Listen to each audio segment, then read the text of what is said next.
to live for the future is an indefinite postponement of life. We believe that the future is what we're responsible for and what we're supposed to live for, and that we say of a thing which we don't think is any good, it has no future. Now, when you contrast that which is absolute common sense to most people living in the Western world, it's the future we've got to work from. Contrast that with the Indian Hindu Buddhist idea of time, in which they feel that in the course of time everything falls apart, and that therefore there is nothing to be hoped for from the future. Now, they would say to us, isn't that obvious to you? Because after all, don't you see that all organisms, all entities whatsoever, fall apart in the end? Some go fast, some go slow. What do you mean? The future individuals all fall apart. Eventually, whole species fall apart. Something else comes true, but for each thing that you can consider, as an entity, as an individual, as a species, its future is death. And then they say to us, furthermore, you think of time as a progress of something like a stairway or an ascending ladder that goes on and on and up and up. Maybe it has bumps in it where it occasionally goes down. But it's like a graph, of a successful business. Corporation looks like this. See, that's how they want their graph to look. The Hindu says this, you're absurd. The very thing you use for telling time is round. Don't you see? It just goes round. And so, look at the stars. Isn't everything going round? There aren't the galaxies going round. It is going round and round. It isn't going anywhere, except round. And we say to them, oh, you poor Hindus. The trouble with you is that you don't have any technology. You have a terrible economy. Most of you are starving. And you think life is just terrible. And therefore you have a pessimistic view of it. Well, that makes them laugh themselves. Silly. They have a pessimistic view. Well, because the point is we're not pessimistic. Because we know that the whole thing is a hoax. We know who we really are. And you poor Westerners, you're boogie. You rush around with long noses. You have deep-set eyes. And you go poking your noses into everything you send out missionaries. Because you are so uncertain of your own opinions that you have to convert everyone else to agree with you. And you're quite mad. But you live for the future. And poor suckers. All you do, of course, by living for the future, is you create a great deal of trouble. Because you think you're involved in a process called history. Now, here comes the very important matter, history. I've had the most amusing discussions with Orientals, and they have really no sense of history at all. For them, life goes around, and one year is pretty much the same as the next year. There are rhythms of birth and death. There are rhythms of rulers and revolutions and this and that. But they don't regard it as having some important progression in it. We, on the other hand, we really don't know and can't talk about progress unless we know where we're going and are making progress towards that desired object. But most people involved in what they call progress haven't the faintest idea where they're going. You've got to answer two questions. The first is, what do you want? And the second is, what do you mean by yourself? Well, if I answer as a kind of a sensible human being, what do I want in life? The really important thing I have had from the beginning, which is that I'm an incarnation of the ground of being like everybody else. That's the most important thing, because you can't get rid of that.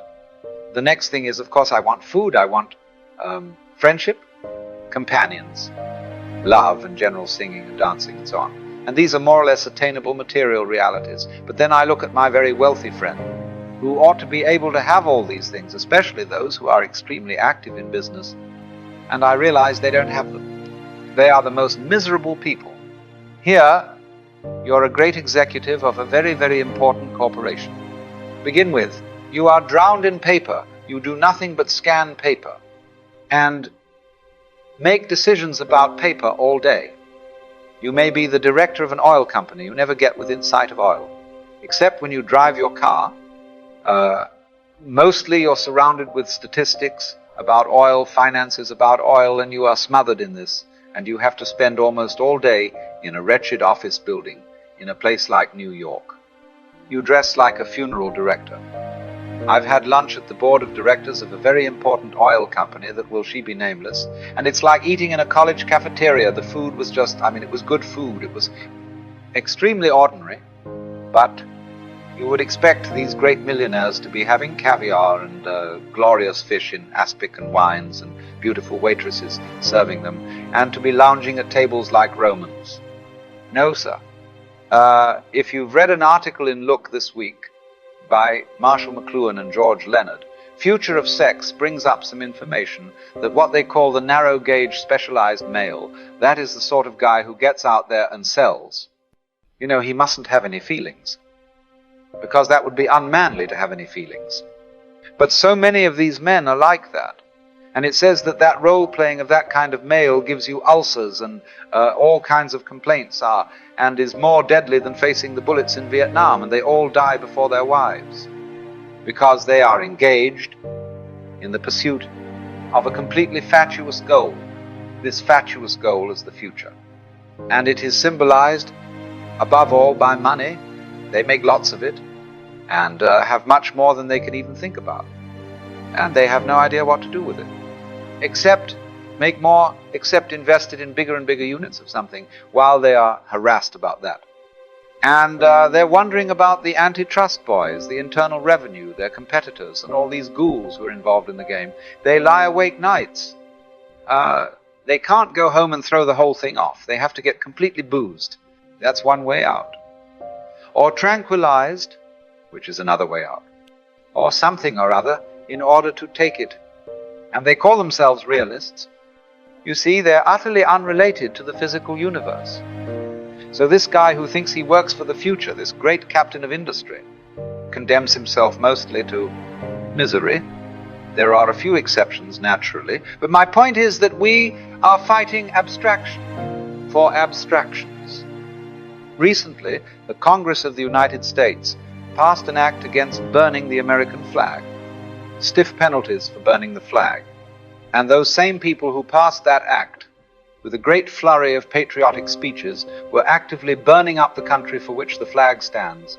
They are allowing every kind of scoundrel use of the water, the air, the natural resources, and exploitation of the people, until the whole thing is being converted into a smog bowl. And this is the America, the beautiful. Burn up the flag is terrible. Burn up the country is quite okay, because these people are confused. Completely confused between the symbolic world and the real world. And so this historical thing, you see, which is a destiny in the future, always being pursued, is completely destructive. Because technology, clocks, instruments, measurements are fine for people who know how to use them, people who know what they want. You can make significant plans for the future if and only if you are alive today and now, and know how to live now, and know what to do with now. But if you don't, you see, you never will. Because the only time to start living is immediately do it. I mean, you know, why wait around for something to happen? Let's live it up now. Let's have a ball, you see, but we don't. If you go through in your education a whole series of steps, the word in Latin gradus means a step. So we have first grade, second grade, third grade, gradus, finally become a graduate. You know you've gone along the steps, but you're still doing it. So that when you become finally successful as the president of your corporation, you have a funny feeling of being cheated. You've climbed the stairway and you've got to the top and there's nowhere else to go. And since you've never been taught to live in the present, you don't know how to. So an insurance salesman comes around and says, listen, I've got the very thing for you. Retirement program. Because when you're 65, you'll drop out of the system. And then you'll really be able to enjoy yourself. See, despite your prostate trouble, menopause, false teeth, and everything else, and the art of living in the eternal now is not taught in our educational system. And it's not taught because it's thought of as being feckless, irresponsible. It isn't irresponsible at all. It is everybody's duty, I can put it that way, to enjoy themselves. Because if you don't do that, you become a nuisance, you become aggressive, you become a robber, you become a thief, you become somebody who's trying to organize the rest of the world. That is to say, a power maniac, simply because you haven't learned the very simple, inexpensive art of living in the present moment. It really doesn't take an awful lot of energy to maintain a human life. If you really consider what you need to eat, what you need to wear, how much housing you have to have, it comes down to something quite simple. And the simpler, the more you have the capacity to enjoy watching a raindrop crawl down a window. But if you watch a raindrop crawl down a window and you think, man, look at that, everybody says you're crazy. You're watching a raindrop fall down a window. Can't you find something more important to do? That means, can't you make more trouble than that? So the mentality that doesn't recognize the importance of watching a raindrop crawl down a window is the one that is creating the trouble in the world today. Say you are of no value, you're not even human, unless you're changing things, unless you're interfering, unless you're progressing. We confuse growing with progressing unless something is happening. And great operation, a new project is going on, and you're busy with it. We say, well, you're lazy, you're good for nothing because you are not working for the future. But they say if you're working for the future, you're quite mad. So they don't work for the future. Just like a Chinese coolie works long enough to make some money, then he knocks off work and he goes to the gambling joint and he gambles, or he smokes opium, or just generally wanders around and digs the scene. And we say, well, that's awful, that's irresponsible, you can't do that, that's not maintaining the world properly. What do you think maybe that is maintaining the world properly? Maybe it's we who think that everything should be progressing, who are destroying the world. Of course we are, by our Protestant ethic, by our notion of keeping everything in charge. It's true, we have a great initial success, we destroy diseases, we keep people alive, but on the end is the bomb to get rid of it all. Entirely. So these non-political people are saying to us, the trouble with you is you don't know what you want. You have a future which you're working for, but you're all ret and no vomit. You promised yourselves that a good thing is going to happen. You keep promising, even your money is a promise. It says on the dollar bill that the Treasury of the United States will promise to pay $1. What are you going to get if you deliver this and say, come on now, I want whatever it is this dollar is, and they just can give you credit because it's paper, it's all symbolism. So all these myriads of so-called primitive people, like Amar Indians, Mexican Indians, Africans, don't communicate with us, and we don't communicate with them because they don't want what we think is the desirable good society. Well, some of them do, of course. So in Japan, for example, the Japanese have been thoroughly conned into the idea that the Western way of life is a great thing, and so they are by and large frantic industrialists. And so as a result, the cities of Nara, Osaka, Kobe are covered in smog. Tokyo is just a madhouse. They're getting it. So the whole point is the future is an illusion. The basic ideas in Hindu cosmology that in the course of time you go through the series of yugos or the epochs, and you begin with a great state of affairs, and it gradually deteriorates as a way of saying to people, in the course of time, things only fall apart. Therefore, get out of time, get off the wheel of samsara, the rat race. So this underlies my idea of what I call the politics of diversion. Divert Western man from history, from the notion that he is in a historical process, which is leading to something always better and better and better, but which in fact only leads to more and more destruction. Divert people from time by living a style of life which is timeless and which is therefore more attractive than life devoted to time, that doesn't exclude our technological power. Part of the whole point of technology is that through technology we have the power to obliterate poverty completely. But this must not be looked at in a historical way. While it is looked at in a historical way, it will not work. That is to say, the whole problem of money and the distribution of the wealth of the world, as produced by technology, is a psychological problem and not a material problem. People are hypnotized with money, which is the symbol of wealth, as if it were something that was valuable in its own right. That's the confusing money with gold. When Ramakrishna said that one of the evils of the world was gold, he was, I think, perhaps unconsciously quite correct.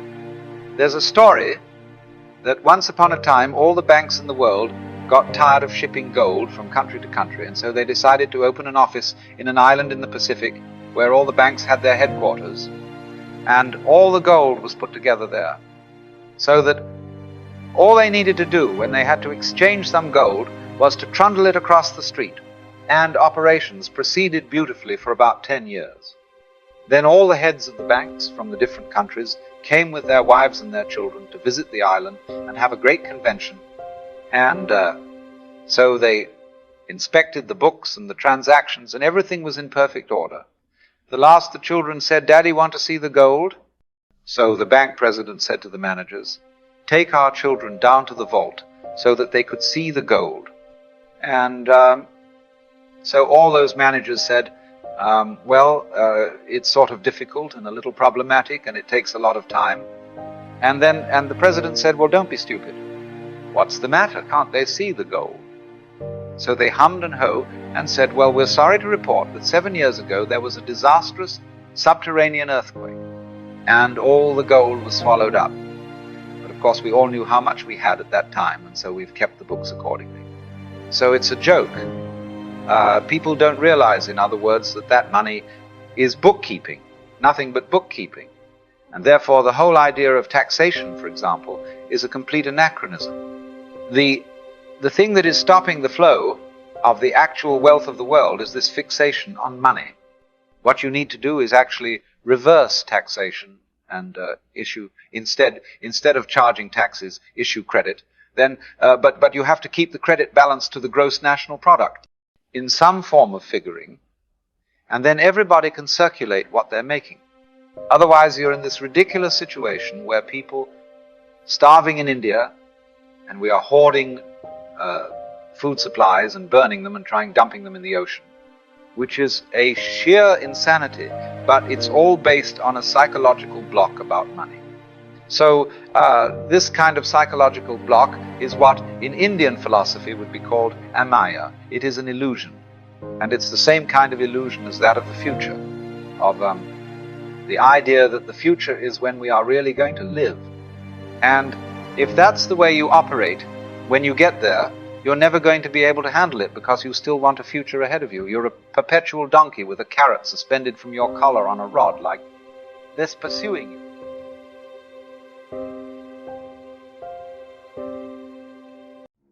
Look at you, always waiting for something to happen, for life to begin, for that magical moment when everything falls into place.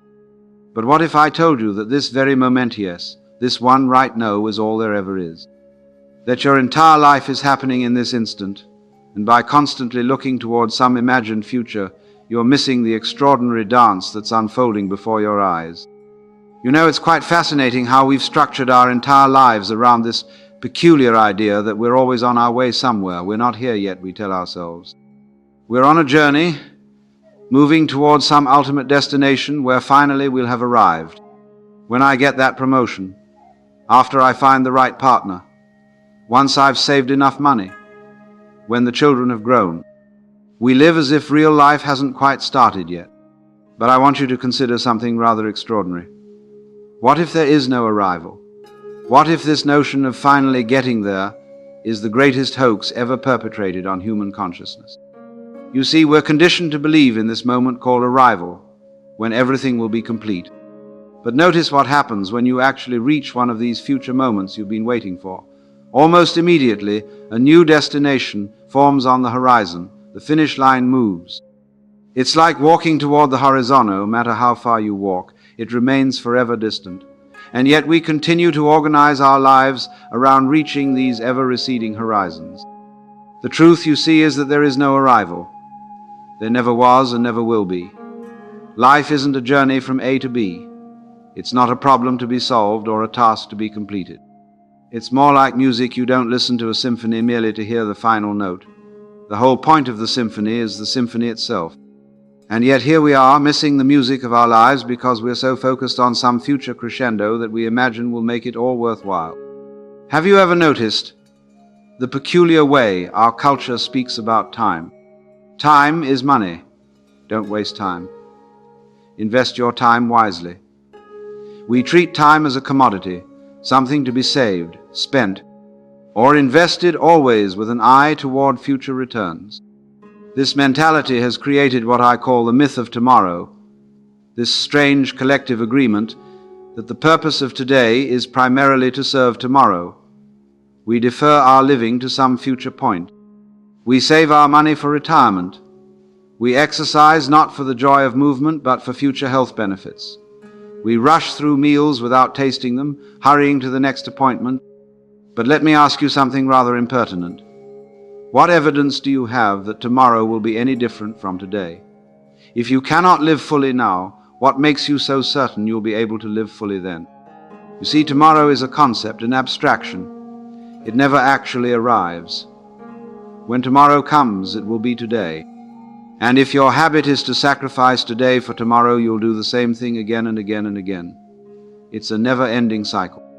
What's particularly fascinating about this myth is how deeply it permeates our consciousness. From childhood, we're trained to prepare for the future. Study hard so you can get into a good college. Get into a good college so you can get a good job. Get a good job so you can save for retirement, and so on. But when do we actually live? When does this great preparation end and life itself begin? That's the insidious nature of the myth. It postpones life indefinitely. And I think there's something rather sad about reaching the end of your days only to realize you've spent your entire life preparing for a future that never came. Now, this whole predicament becomes even more interesting when we consider what time actually is. You see, time as we understand it, this rigid progression from past to present to future, is not quite what we think it is. It's more of a social convention, a construct, than an absolute reality. Consider how different cultures experience time. In the Western world, we tend to see time as linear, a straight line extending from past to future. But many Eastern philosophies and indigenous cultures view time as cyclical, eternally returning, like the seasons or the phases of the moon. What's fascinating is that our modern obsession with clock time is quite recent in human history. For most of our existence, humans lived by natural rhythms, the rising and setting of the sun, the changing of seasons, the cycles of the moon. We didn't chop time into these rigid, abstract units called hours, minutes, and seconds. And yet, now we've become enslaved to these artificial divisions. I don't have time, we say, as if time were something separate from our lives, something external that we either possess or lack. But you see, that's the great cosmic joke. You are time. Your life doesn't happen in time. Your life is time. There's no separation. The Zen master Dogen put it wonderfully when he said, "Time is not separate from you, and as you are present, time does not go away." So this urgent feeling that we're always running out of time, always behind, always needing to catch up, it's based on a fundamental misunderstanding of what time actually is. We've created an artificial scarcity, and then we've convinced ourselves it's real. Perhaps the most peculiar aspect of our relationship with time is how we've divided it into productive and unproductive hours, as if some moments were more valuable than others. But in reality, each moment is equally precious, equally alive, equally saturated with the miracle of existence. So if time as we understand it is largely a construct, and if both past and future are abstractions that exist only in thought, what remains? What's actually real? Only this moment. This eternal now. You see, the present moment isn't just one moment among many in a long sequence. It's the only moment there ever is. Past and future are mental concepts useful for certain practical purposes, certainly, but not actual realities you can touch or experience directly. Think about it. You've never experienced the past directly, have you? You've only experienced memories of the past, and those memories occur in the present. Similarly, you've never experienced the future, directly only anticipations of the future, which also occur in the present. So your entire life, everything you've ever experienced or ever will experience, happens in this eternal now. The now is not a tiny point squeezed between past and future. It's the very substance of reality. What's truly extraordinary about this realization is that it means your life isn't divided into countless separate moments that you have to somehow connect. Your life is a seamless whole, and it's happening right now. The Zen masters have a wonderful saying, "When walking, just walk. When eating, just eat." It sounds ridiculously simple, doesn't it? And yet how rarely we actually do this. When walking, we're thinking about where we're going. When eating, we're planning what to do next. we're almost never fully present with what is. And that's the great irony. While frantically searching for meaning, purpose, and fulfillment in some imagined future, we miss the fullness of life that's already here. It's like a fish swimming desperately in search of water. The eternal now isn't something you need to find or create. It's what you are. It's where you've always been. The only question is, can you notice it? Now, one of the most fascinating symptoms of our future fixation is what I like to call the disease of serious purpose. You know what I mean, that furrowed brow, tight-jawed determination to accomplish something, to make progress, to get somewhere. We've become a culture of purpose-driven strivers, haven't we? Always working towards something, always on a mission, always with our eyes fixed on some distant goal. And we wear our busyness and our stress like badges of honor. I'm just so busy, we say, with a curious mixture of complaint and pride. But consider this. What if all this seriousness, all this striving, all this purpose, driven living, is actually getting in the way of life itself? You see, when you are completely absorbed in reaching some future state, you develop a kind of tunnel vision.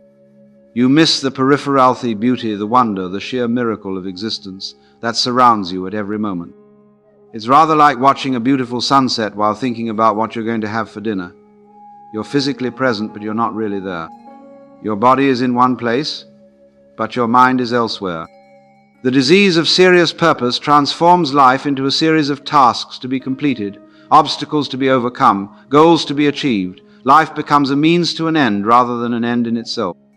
And here's what's particularly fascinating about this disease. The more seriously you take yourself and your purposes, the less effective you actually become. It's a strange paradox. The tighter you grip, the more life slips through your fingers. Think of how children play. They're completely absorbed in what they're doing, but not in a tight, rigid way. There's a lightness, a spontaneity, a flow to their activity. They're not trying to get anywhere, they're simply being fully where they are. And I think there's profound wisdom in that childlike approach to life, not childish, mind you, but childlike. A kind of serious playfulness or playful seriousness that fully engages with life without being weighed down by it. So what's the alternative to this future-oriented, purpose-driven way of living? Well, what if we thought of life not as a journey towards some destination, but as a dance? Not as a task to be completed, but as a game to be played. Now, when I say game, I don't mean something trivial or unimportant. Quite the contrary. I mean something done for its own sake, something that has its meaning within itself, rather than pointing to some external purpose. Think about what makes a game engaging. It's not the end result who wins or loses, but the quality of play itself. A good game is completely absorbing. It brings you fully into the present moment. Time seems to both fly and stand still.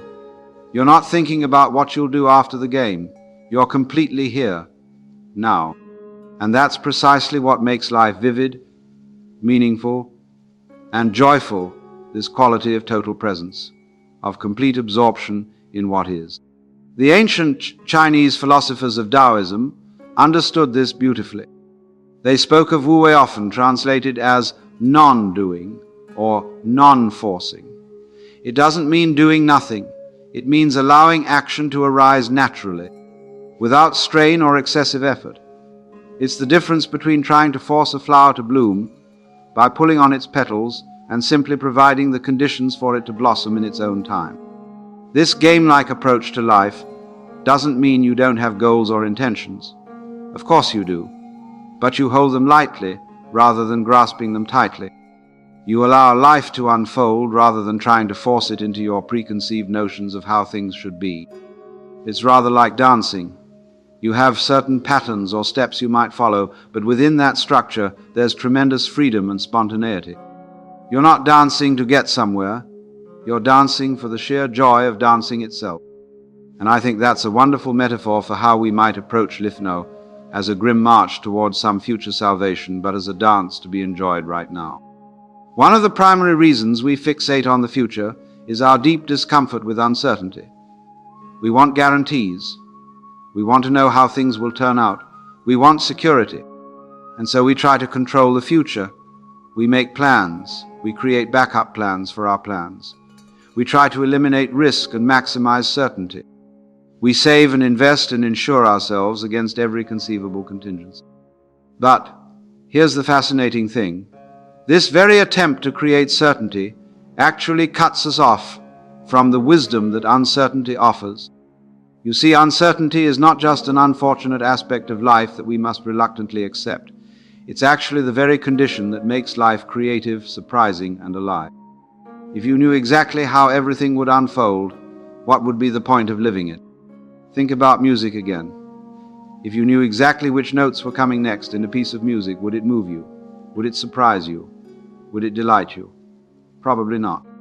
It's the uncertainty, the not knowing, that creates the experience of discovery. Or think about a conversation with a good friend. What makes it engaging is that you don't know exactly what they'll say next, or even what you'll say next. There's a creative interplay, a dance of uncertainty, that makes the exchange vital and interesting. The Zen tradition has a beautiful concept called beginner's mind, approaching life with freshness, openness, and a lack of preconceptions. It's the mind that doesn't know what's coming next and doesn't need to know. It's the mind that's comfortable with uncertainty. And there's tremendous wisdom in that approach. When you're open to uncertainty, you're open to reality as it actually is, rather than as you think it should be. You're available to the moment, responsive to what's actually happening rather than trapped in your ideas about what should be happening. This doesn't mean you don't plan or prepare. Of course you do. But you recognize that your plans are provisional, that life has its own intelligence that often exceeds your limited understanding. And there's something profoundly liberating about that recognition. When you stop trying to control the uncontrollable, you free up enormous amounts of energy that can then be directed toward creative engagement with what is. Now we come to one of the most fascinating paradoxes of human existence.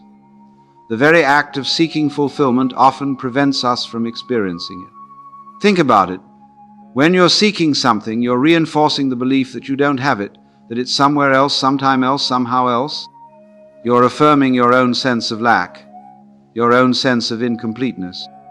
And as long as you're coming from that place of perceived lack, you can search forever and never find what you're looking for. It's rather like trying to bite your own teeth or see your own eyes without a mirror. The very mechanism of seeking creates the condition it's trying to overcome. This is particularly true when it comes to spiritual seeking. People go from teacher to teacher, from practice to practice, always looking for that final breakthrough, that ultimate realization that will finally make them complete. But the very act of seeking reinforcement, the illusion that they're not already complete, it's like the story of the fish who goes to the wise old fish and asks, "I keep hearing about this thing called water. Where can I find it?" The wise fish replies, "You're swimming in it. Water is all around you and within you. It's what you are."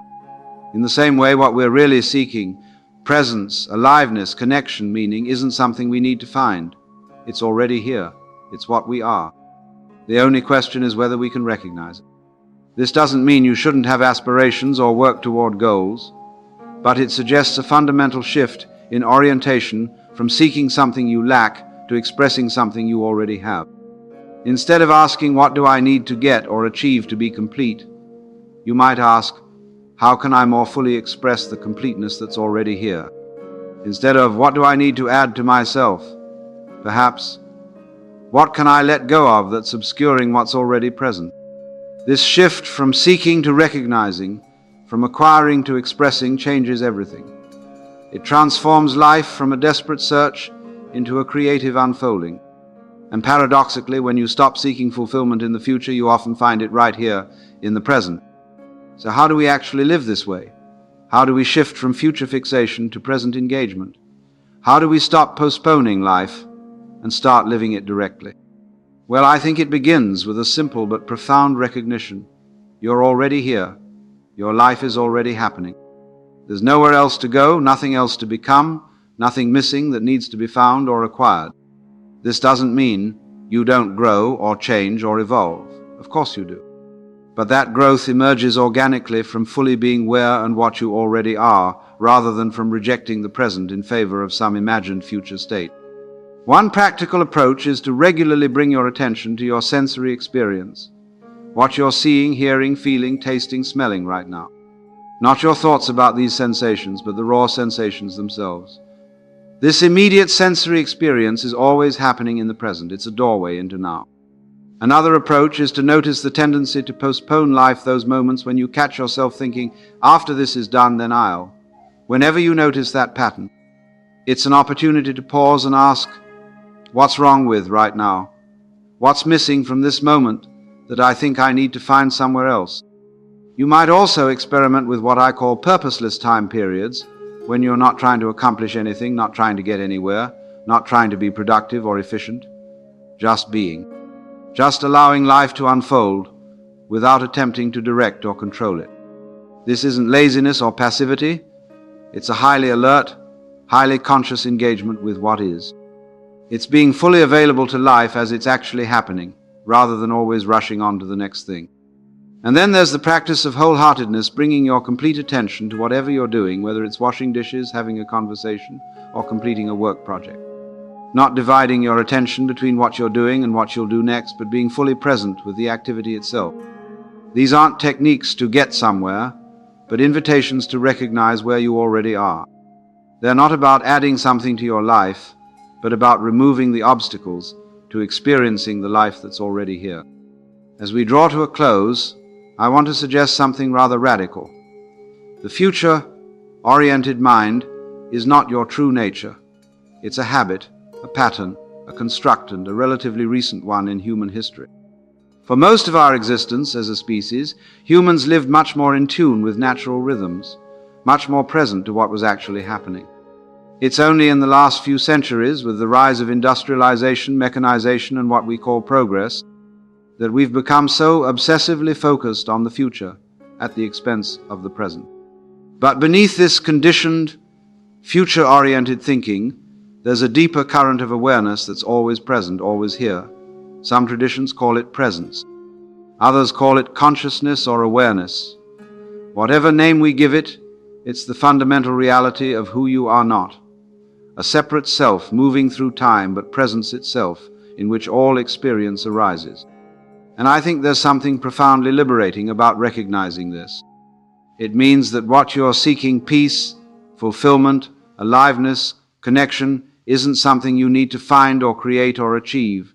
It's your natural state, your birthright. The future-oriented mind is always seeking, always restless, always wanting something else, something more, something different. But presence itself, your true nature, is already complete, already whole, already at peace. This doesn't mean you become passive or indifferent, quite the contrary. When you're no longer driven by the restless seeking of the future-oriented mind, you're free to engage with life from a place of creative response rather than anxious reaction.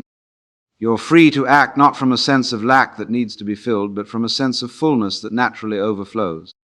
And that's a completely different way of being in the world, not grasping, not clinging, not desperately trying to secure some future state, but allowing life to unfold through you as you, with a kind of relaxed, alert presence that's both peaceful and dynamically engaged. So I invite you to experiment with this possibility. What if you're already what you're seeking? What if the peace, the fulfillment, the aliveness you're looking for isn't waiting for you in some future moment, but is available right here, right now? What if you stop waiting for your life to begin and recognize that it's already happening? What if just for this moment you let go of becoming and simply allowed yourself to be? And so we come full circle, back to where we began this eternal present moment, which is the only moment we ever have. The future is always a concept, an abstraction, a thought. It never arrives as the future, it only ever arrives as now. So perhaps the greatest wisdom is the simplest. Stop waiting, stop postponing, stop treating this moment as a means to some future end. Your life isn't somewhere else, somewhen else. It's here, it's now, it's this. And when you truly recognize that, not just intellectually, but with your whole being, something remarkable happens. The search ends, the struggle ceases, and in its place there arises a natural joy, a spontaneous gratitude for the sheer miracle of existence. Not because you finally arrived at some ultimate destination, but because you recognize that you were never apart from it in the first place. Thank you for listening. Thank you for being here. And most of all, thank you for being. Have you ever noticed something others cannot? You walk into a room and sense tension before a word is spoken. You see through the little dramas people cling to, the seriousness they wear like heavy coats, the games they play without knowing they are games. And in that moment, you carry a secret, because you see what others don't. Now, this might feel like a gift, even though it is, but it is also dangerous. For the one who sees through the play becomes an outsider to the players, and that can be a lonely position indeed. The world, you see, is held together by agreements. We agree that money has meaning, that clocks measure something real, that nations exist, that careers and titles matter. But these agreements are not truths. They are conveniences, collective fictions, and what happens when someone pierces the veil? When they see that money is just paper, that time is only in the mind, that success is a costume, suddenly you are no longer hypnotized by the same spell. And this is threatening, not because you are wrong, but because you disturb the game. You laugh while everyone else is still pretending. Imagine children playing a board game. They are deeply invested, arguing over rules, accusing each other of cheating, fighting fiercely to win. Now imagine you, as an adult, watching. You know, it's only cardboard, only plastic. You smile at their seriousness. That is how life looks once you see. You realize that so much of what people fight about is no more real than pieces on a board. But if you tell them this, they won't thank you. They'll say you're spoiling the game. And in a sense, you are. This is the danger of seeing what others don't. Those who see differently are often misunderstood. They are accused of being irresponsible, lazy, even mad. History is full of such people. Mystics who saw the unity of all things. Philosophers who questioned society's gods. Artists who painted what no one else could see. They were often ridiculed or silenced, not because they lacked truth, but because truth is uncomfortable. People prefer their illusions. They cling to them. And when you tear away the mask, they don't thank you, they attack you. So the one who sees must learn caution. Vision is not always welcomed by the blind, but let us be clear. Seeing more deeply is not a curse, it is a liberation. For you no longer take life so seriously. You stop being dragged into petty dramas. You stop chasing shadows. You see that all of it, the striving, the competing, the worrying, is like ripples on the surface of a vast ocean. It comes and goes. And underneath, there is something still, something eternal. The danger is not in the seeing itself, but in how you carry it. If you become bitter, mocking, superior, you will only isolate yourself further. But if you carry it lightly, it becomes wisdom. To see is to play the game knowingly. You don't stop playing. You still eat, work, love, create. But you do it with a twinkle in your eye. You don't clutch at results. You don't treat winning as survival. You know it's theater, and so you can enjoy it more deeply than those who think it real. The wisest are not those who escape the game, but those who can dance in it without being trapped. The real master is not the one who leaves the stage, but the one who can act every role with grace, knowing it's a play. Still, there is a cost. To see what others don't means you carry a kind of solitude. You cannot always explain yourself. If you tell people too much, they will think you strange. If you stay silent, you feel alone. This is why, throughout history, those who awakened sought each other out. The poets found poets. The seekers found seekers. The awake found the awake.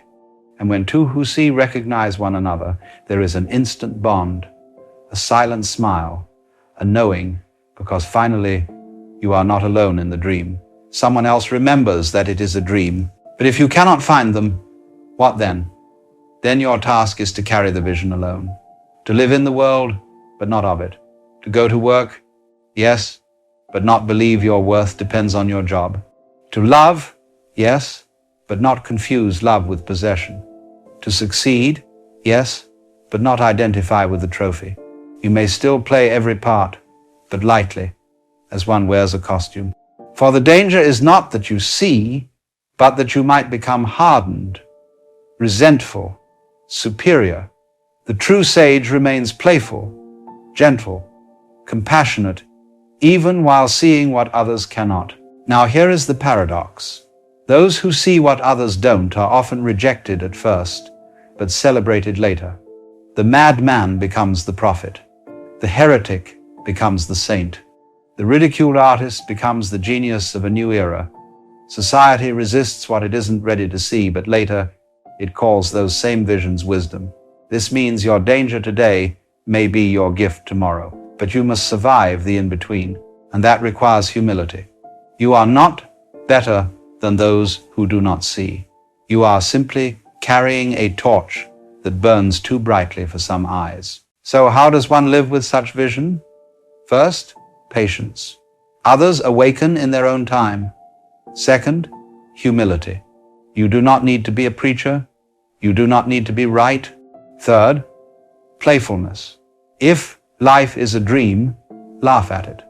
Dance with it. To see does not mean to withdraw from the world. It means to enjoy it more deeply, because you no longer confuse the play with reality. The danger of seeing what others don't is real, but so is the joy. For when you see clearly, you are free. And freedom is always worth the cost. Consider for a moment what happens when you suddenly awaken in a dream. You look around, and while everyone else takes the dream seriously, you know it is only a dream. You try to tell them, but they laugh at you. They say you are mad, or that you are spoiling the fun.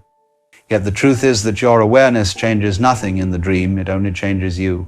The dream goes on, but now you see it differently. That is both the gift and the burden of perception. You cannot unknow what you have seen. And here lies the real danger. Not that the world rejects you, but that you might reject the world. For once you see through it, you may be tempted to withdraw entirely, to stand apart and declare yourself superior. This is the trap of the seer, to become the cynic, the preacher, the one who insists everyone else is blind. But that is merely another illusion. To see is not to rise above, but to sink deeper into the mystery. To know the play is a play does not mean you refuse to act. It means you act more freely. Think of the dancer who knows she will die tomorrow. Would she not dance more wildly, more beautifully? Precisely because she knows it cannot last. That is how the awakened one lives. You eat more fully. You love more deeply. You breathe more consciously because you no longer take it for granted. Seeing through the illusions does not make life smaller. It makes it infinitely richer. But others, still asleep, will not understand. They will ask why you laugh when they cry, why you are calm when they panic, and you cannot always explain. You can only live. There is a Taoist saying, those who know do not speak, and those who speak do not know. Why? Because truth is not something that can be forced into words. It is lived. Those who see what others don't often fall into the temptation of explaining, trying to awaken others by argument, by logic, by preaching. But the more you try, the more they resist. Awakening cannot be handed like a gift. It must rise from within, like a seed breaking its shell. So the wise one stops arguing and begins living. Their life becomes the teaching. You see, the universe itself is playful. It hides from itself, disguises itself, forgets itself, so that it may rediscover itself in endless forms. You and I are part of that play. And when you awaken, you realize you were never meant to control it. You were meant to dance with it. But imagine trying to explain a dance to someone who insists on sitting still, measuring steps, judging movements. They will never understand until they stand and move themselves. In the same way, those who do not see will never understand by words alone. They must see for themselves. The danger, then, is not in perception, but in isolation. When you see what others don't, you feel like an island in the sea of unconsciousness. You cannot always share what you know. But remember, the ocean surrounds you still. You are not truly separate. You are simply playing a different note in the same symphony. And if you play it well, if you embody your vision with grace, then slowly, imperceptibly, others will begin to hear. Not because you force them, but because truth has a music of its own, and eventually it cannot be ignored. This is why mystics often laugh. They laugh not because life is trivial, but because it is sacred beyond seriousness. The one who sees realizes that the struggle, the striving, the endless pursuit, it is all like chasing your own shadow. You can never catch it. And yet, if you stop running, you discover it has been with you all along. To see is to stop running, to stand still, to realize that the treasure you sought in the future has always been present here, now. And that realization makes you dangerous not to yourself, but to the illusions of society. So, what should you do if you find yourself seeing differently? First, do not be afraid. You are not alone, even if it feels that way. Many before you have walked this path. Second, do not rush to change others. Let them dream. Let them play. They will awaken when they are ready. Third, hold your vision lightly. Do not grip it as a weapon. Do not turn it into an ideology. For the moment you do, you are asleep again, caught in the illusion of being right. True seeing is flexible, playful, compassionate. It does not cling. Now let me tell you a secret. The danger of seeing is also its greatest gift. For when you see through the masks, through the games, through the illusions, you are left with the simplest, most profound thing, presence. You stop rushing into tomorrow. You stop regretting yesterday. You are here, breathing, watching, alive. And in that stillness, you begin to notice things you never noticed before. The sound of birds, the texture of silence, the beauty of faces, even those lined with worry. Everything shines because you are no longer clouded by the belief that something else matters more. But beware, the ego is cunning. Even after awakening, it may whisper, you are special, you are above them, you see what they don't. And the moment you believe it, you are asleep again. You are trapped in a subtler illusion, that of superiority. This is why true sages never claim to be sages. They laugh at themselves, they stumble, they cry, they make mistakes. And in this, they are more human, not less. To see clearly is not to become perfect, but to become whole. To embrace both the light and the shadow, both wisdom and foolishness, without division. Let me give you an image. Imagine a mirror. The mirror reflects whatever stands before it, ugly or beautiful, joyful or sorrowful. It does not judge, it does not resist, it simply shows. That is the role of the one who sees. To be a mirror, to reflect life as it is, without clinging, without condemning. But here lies the danger. People do not like mirrors. They prefer masks. When you reflect their shadow, they may shatter you, not because you are wrong, but because they cannot yet bear to see themselves. And so you must learn to reflect gently. History is filled with examples. Socrates drank poison because he asked too many questions. Jesus was crucified for showing a kingdom not of this world. Mystics in every age were exiled, imprisoned, or silenced, not for lying, but for telling truths that others were not ready to hear. So if you see, tread softly, not with fear, but with wisdom. The truth cannot be destroyed, but the messenger often can. This is why the awakened often cloak their vision in stories, in parables, in laughter.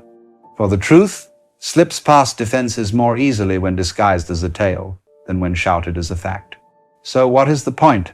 You may ask. Why awaken at all?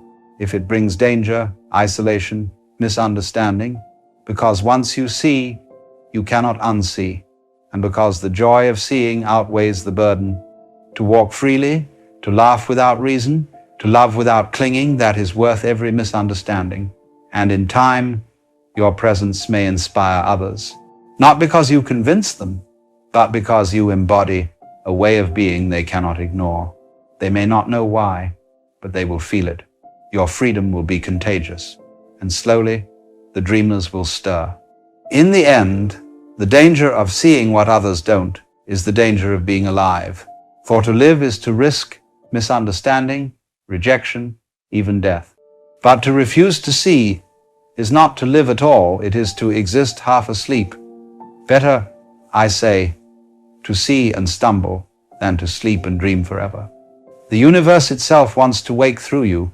It whispers in your intuition, in your laughter, in your tears. Remember who you are, and when you remember, you discover that you were never separate, never lost. You were the dreamer all along. So let us return to where we began. Have you ever noticed something so obvious that others missed it? Have you ever felt like you were awake in a room full of dreamers? If so, know this: you are not broken. You are not cursed. You are not alone.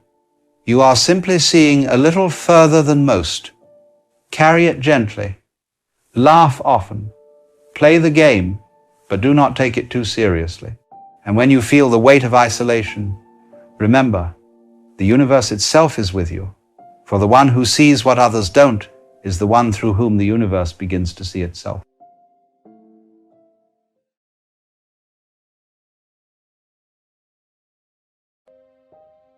We think of the universe as a system of energy, and the energy flows in such a way as in a rock to act hard, in water to act liquid, and in air to act soft and gassy.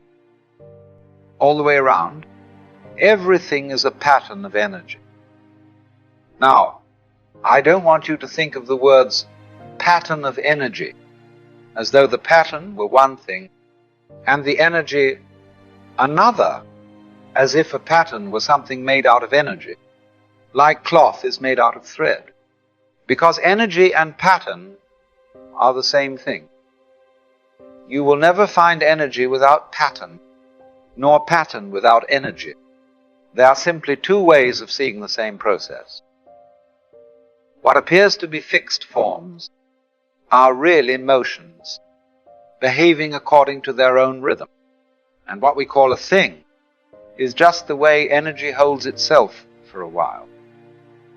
The course of the world is a constant flow. Each of us, every person, is like a whirlpool in a stream. You can see the form of the whirlpool. It has a certain shape that seems to stay, but the water within it is always moving. It never holds on to anything. And so, in just the same way, what we call a self or a thing is a stable pattern in a moving field. It looks continuous, but it's always changing.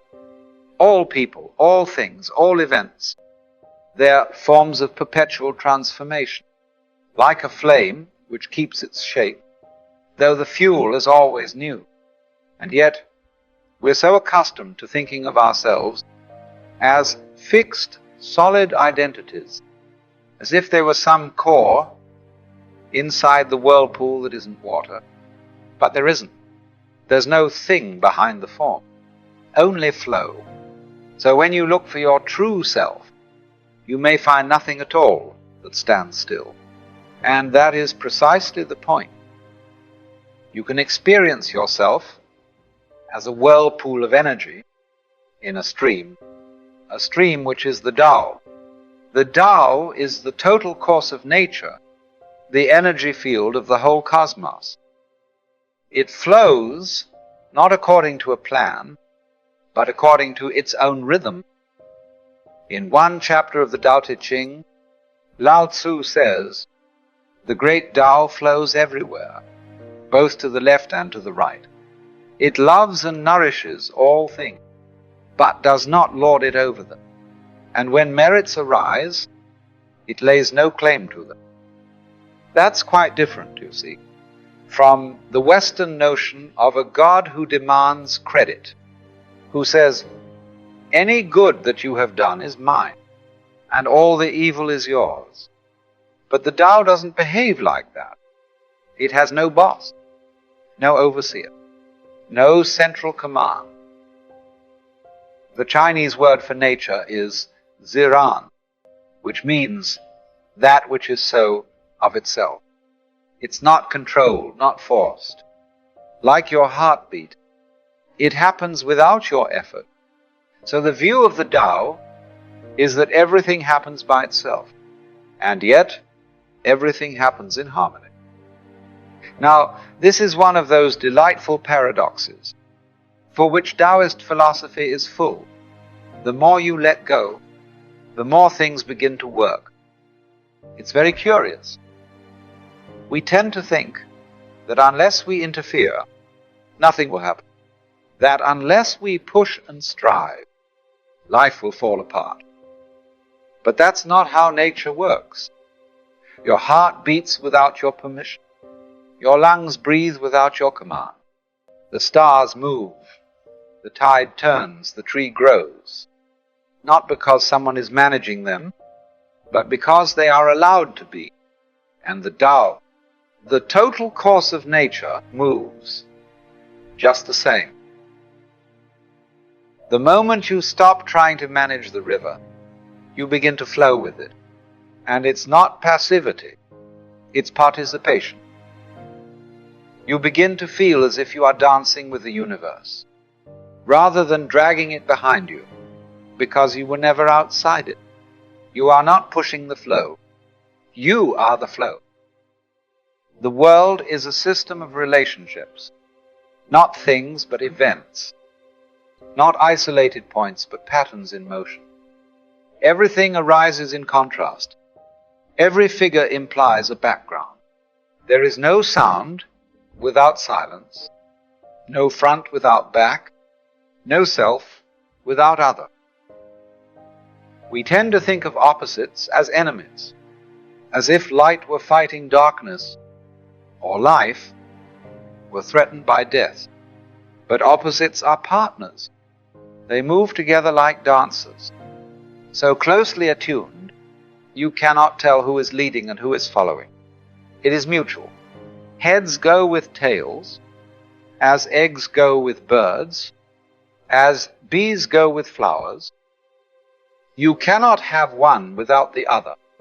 They are two ends of the same energy, expressing itself in different ways. This is not dualism. It's polarity. And polarity is unity in disguise. You see, what we call different things are often just different ways of seeing. The same vibration, the same underlying flow, just as a wave has both crest and trough, and neither exists without the other. So your life, your mind, your very self, is defined by contrast, but born of unity. According to certain cosmological theories, there was once a primordial explosion, an immense release of energy from which the entire universe emerged. Now imagine taking a bottle of ink and smashing it against a whitewashed wall. It splatters, a great blot in the center, and from that, little spirals, whirls, curlicues and scatterings at the edge. That's the Big Bang. And you're one of those little curlicues. But don't make the mistake of thinking you are separate from the center. You are still the explosion, still the unfolding. The event is not over. It's happening now, this very moment. Your thoughts, your breath, your choices, they are part of that original rhythm. The central energy is still expressing itself at the outer edge of becoming. You are not a product of the universe. You are the universe looking back at itself. And if your mind truly awakens, you may begin to see your friend, your surroundings, even your own hand, not as recent things, but as ancient currents, ripples of the eternal playing their part in the great unfolding. Now, let's consider something we usually push aside, the idea of a demon. The word demon comes from demon. De means negative. Mon means moon. Moon means emotion. So demon means negative emotion. And emotion is energy in motion. Every thought you think generates a feeling. If you repeat the same negative thought again and again, you're repeating the same emotional wave. You're shaping that energy. Over time, that shape becomes stable. It forms a pattern. It begins to behave like something alive. That is the demon. It's not an external force. It's a pattern of energy you fed with your attention. A voice in your subconscious that now moves you, in your cravings, your fears, your self-sabotage. You gave it life, and now it feeds on your energy. So every addiction, every compulsive loop you can't explain, every time you say, I don't know why I do this, you're dealing with a demon, a part of your psyche that became so repetitive, so emotionally charged, it took on form. You see, the demon doesn't arrive all at once. It begins as a whisper, a small familiar thought. I'm not enough. They don't love me. I always mess it up. And the more you repeat it, the more real it feels. Not because it's true, but because it's practiced. You give it your energy. You feel it in your body. You play it in your mind like a loop. Eventually it becomes a reflex, a background program that runs you even when you're not aware of it. This is how a pattern becomes a prison. And because it's emotional, energy in motion, it doesn't just stay in the mind. It moves through your nervous system, through your decisions, through your relationships. It's not possession in the religious sense. It's identification. You think you are the fear, the anger, the craving, but that's just the energy pattern you've rehearsed. The demon isn't something haunting you. It's something you've fed. But like any pattern of energy, it can be redirected.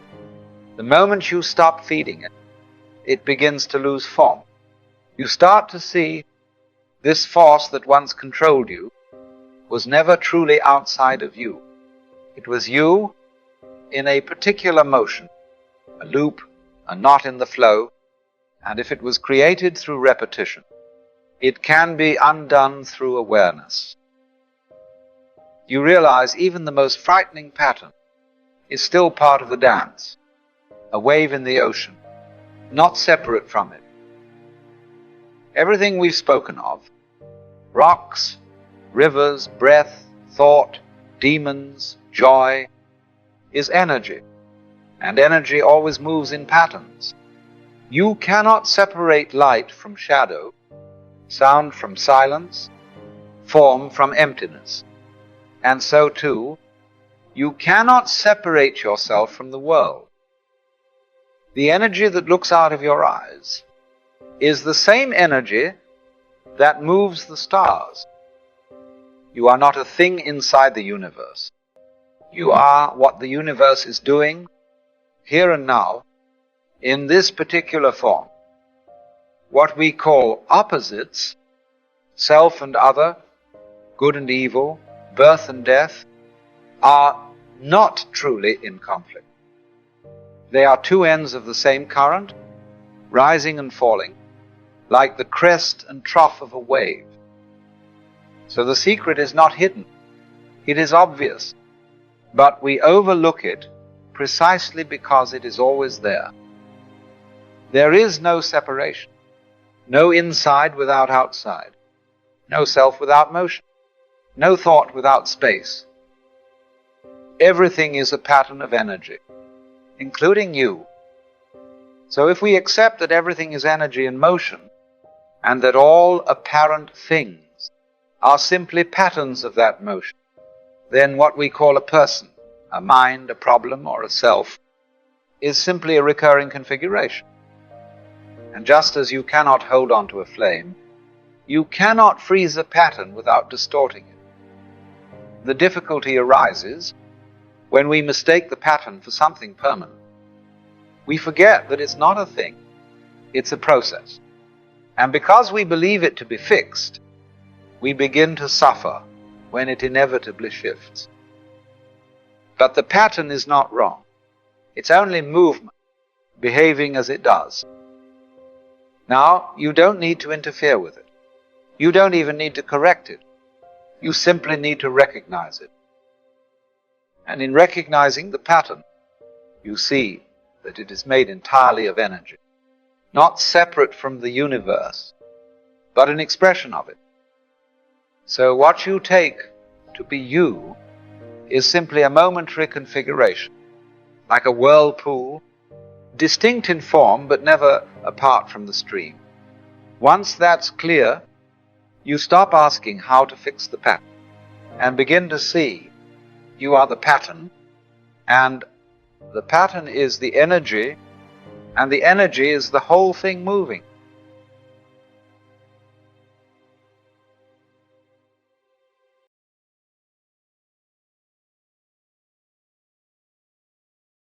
Let's talk about this fascinating notion, this idea that focusing on one thing, just one solitary path, leads to greatness, to success. The world loves to sell you this story, doesn't it? The focused titan, the single-minded genius, hacking away at one problem until the universe bends to their will. It's a compelling narrative, I'll grant you that. But let's peel back the layers, shall we? Let's see what's really going on beneath the surface of this seemingly simple idea. Now, the first thing I want you to do is to feel the weight of that phrase. Focusing on one thing. It sounds so determined, so resolute, almost militaristic, wouldn't you say? Like a general issuing orders to his troops. Concentrate all fire on this one target. And there's certainly a power in that kind of laser-like intensity. We see examples of it all the time, don't we? The athlete who dedicates their entire life to mastering a single sport. The artist who obsesses over a single canvas. The scientist who pores over data for decades, chasing a single elusive truth. But is that really the whole story? Is greatness, is success, simply a matter of narrowing your vision, of shutting out the world and tunneling relentlessly towards a single predefined goal? I ask you, what kind of a life is that? A life lived in a tunnel, no matter how brightly lit, is still a tunnel. It's a life where you might reach your destination, yes, but what did you miss along the way? The sun on your face, the wind in your hair, the unexpected beauty of a wildflower blooming by the side of the road. You see, this whole notion of single-minded focus, it's often presented as the key to unlocking some external reward, fame, fortune, recognition. But what if the real reward, the true greatness, lies not in achieving a goal, but in the way we live our lives? What if the journey itself, with all its twists and turns, its unexpected detours and delightful surprises, is the destination? Think of a river. A river doesn't just fixate on reaching the ocean and plow straight ahead, regardless of the terrain. It flows, it meanders, it carves its path through valleys and around mountains. It adapts to the landscape, it embraces the obstacles, and in doing so, it creates something beautiful, something dynamic, something alive. And isn't that what we're all striving for, ultimately?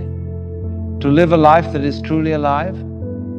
A life that is rich and full and overflowing with experience? So, let's examine this idea of focus a little more closely. What does it really mean to focus? Does it mean blinding yourself to everything else? Does it mean becoming so fixated on a single point that you lose sight of the bigger picture? I would argue that true focus isn't about narrowing your vision. It's about clarifying it. It's not about shutting out the world.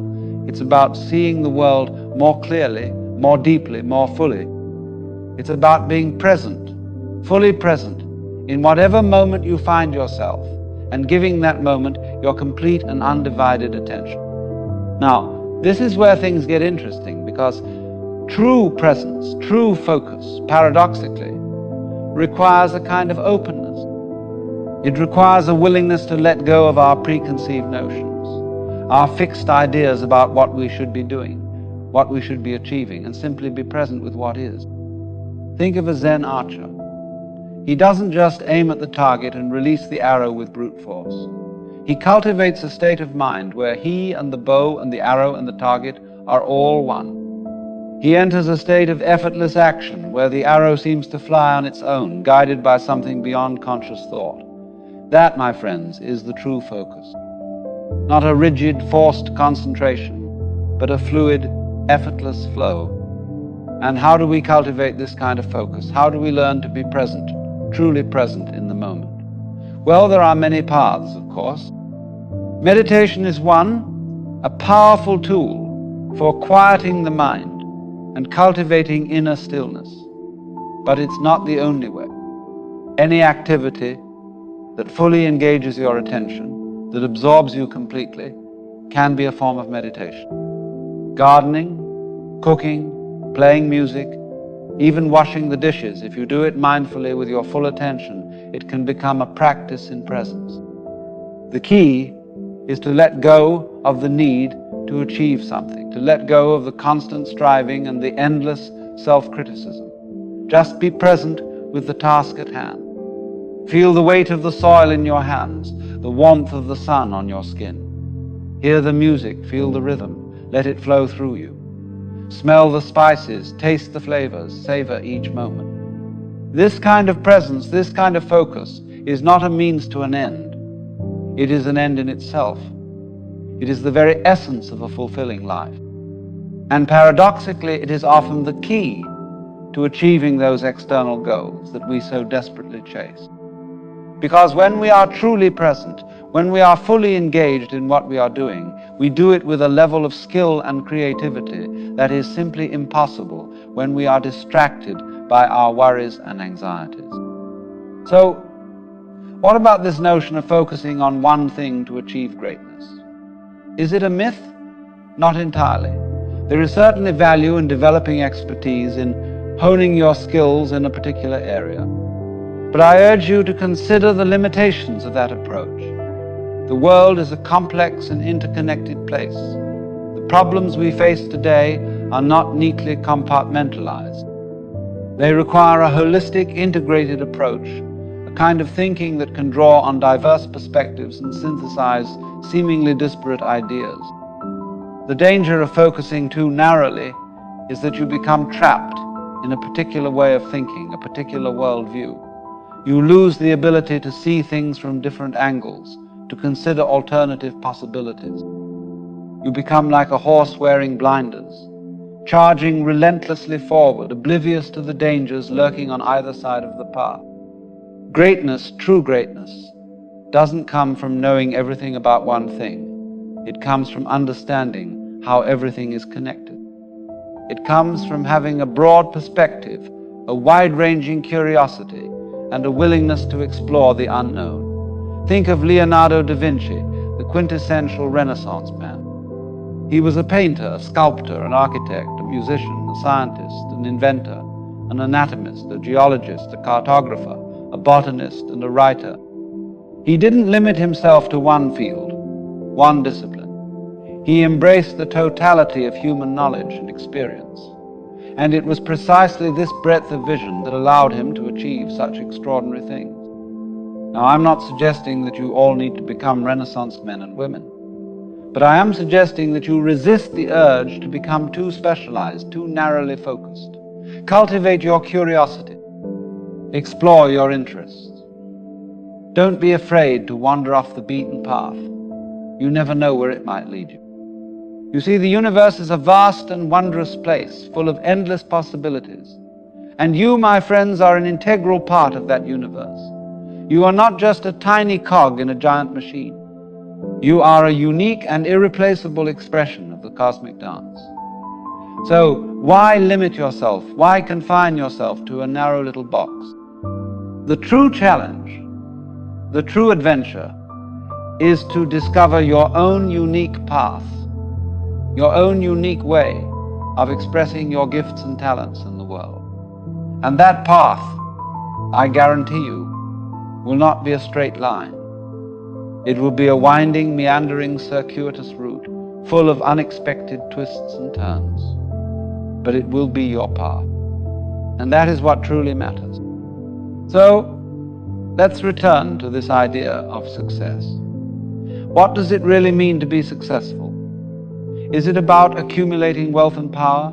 Is it about achieving fame and recognition? Or is it about something more profound, something more enduring? I would argue that true success is not about what you achieve. It's about who you become in the process.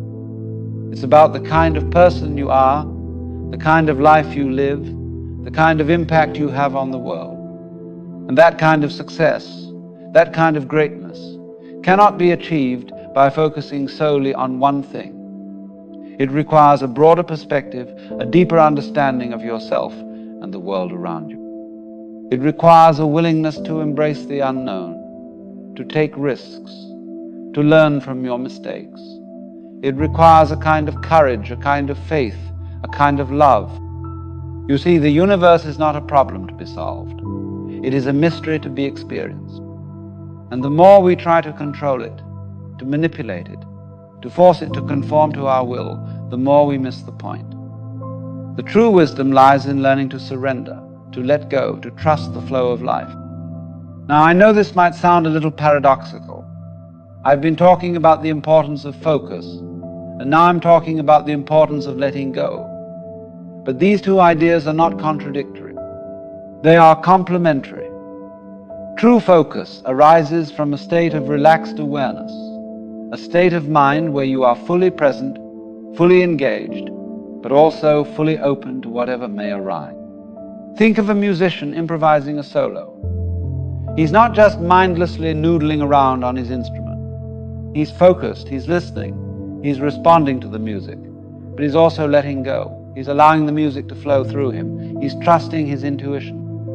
And it's in that state of effortless flow that the most beautiful, the most creative, the most inspired music is born. So, how do we cultivate this state of effortless flow in our own lives? How do we learn to balance focus and surrender, discipline and spontaneity? Well, there's no easy answer, no magic formula. It's a lifelong journey, a process of experimentation and discovery. But there are some principles that can guide us along the way. One of the most important principles is to cultivate self-awareness, to know yourself, your strengths and weaknesses, your passions and your fears, to understand what motivates you, what inspires you, what truly brings you joy. Because when you are aligned with your true self, when you are living a life that is authentic and meaningful to you, focus comes naturally. It's not something you have to force. It's something that arises spontaneously from your own inner being. Another important principle is to cultivate curiosity, to never stop learning, to never stop exploring, to never stop asking questions. Because the more you learn, the more you realize how much you don't know. And it's that sense of wonder, that sense of humility, that keeps you open to new possibilities, new perspectives, new ways of seeing the world. And finally, perhaps most importantly, cultivate compassion. Not just for others, but for yourself. Be kind to yourself. Be patient with yourself. Be forgiving of yourself.